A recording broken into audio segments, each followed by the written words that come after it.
कारण कर्नाटकातील अलमट्टी धरणाची उंची वाढवण्यास आता जललवादानं परवानगी दिलेली आहे। अलमट्टी धरणाच्या उंची वाढवण्यासंदर्भात कोणत्याच राज्याचा विरोध नाही। केंद्रीय जलशक्ती मंत्रालयानं अशा प्रकारचं उत्तर हे संसदेमध्ये दिलेलं आहे।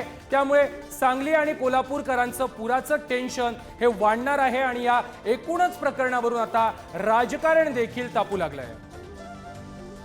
कर्नाटकचं राज्य असं करायला काँग्रेसचं करायला हे पहा, ते कर्नाटकाचं काँग्रेसचं राज्य हे कर्नाटकातल्या लोकांनी उभं केलेलं राज्य आहे, निवडून आणलेलं राज्य सरकार आहे। स्वाभाविक ते त्यांच्या राज्याचा विचार करणार।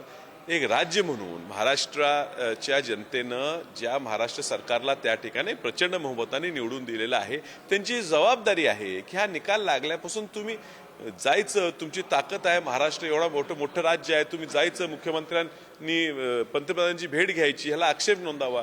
उत्तरात लेखी उत्तर जर त्या खात्याचे मंत्री देत असतील की कुणी आक्षेपही घेतला नाही, ही निंदनीय गोष्ट आहे।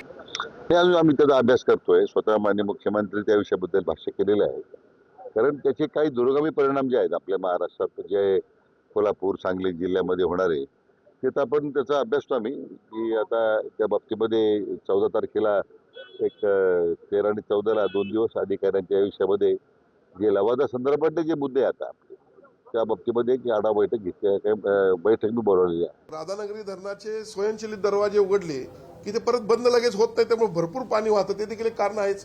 ते आता आपण स्वयंचलित केलेले आहेत, म्हणजे धरणाला जोपर्यंत धोका आहे तिथपर्यंत पाणी बाहेर झाल्यानंतर ते बंद करायचं, या देखील त्यातला एक गाळ काढण्याचा देखील विषय आहे।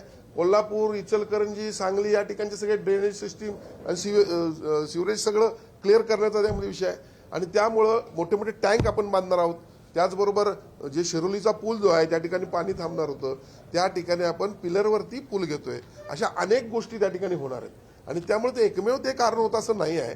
आणि निश्चितपणे याविषयी राज्य शासन गंभीर आहे, निश्चितपणे योग्य निर्णय घेईल। ही माहिती तुमची आहे, परंतु मला जर असं वाटतं की ज्या वेळा महापूर आला त्याच्या वेळी ही चर्चा झालेली आहे, त्याला अनेक वेळा विरोध झालेला आहे, परंतु अशा पद्धतीनं उत्तर का दिलं, कसं दिलं याची माहिती घेणं आणि हे नसेल तर तात्काळ केंद्राकडे जाणं आणि अलमट्टीची उंची वाढणं किती धोक्याचं आहे हे एकदा पुन्हा सांगणं हे आपलं काम आहे, करावं।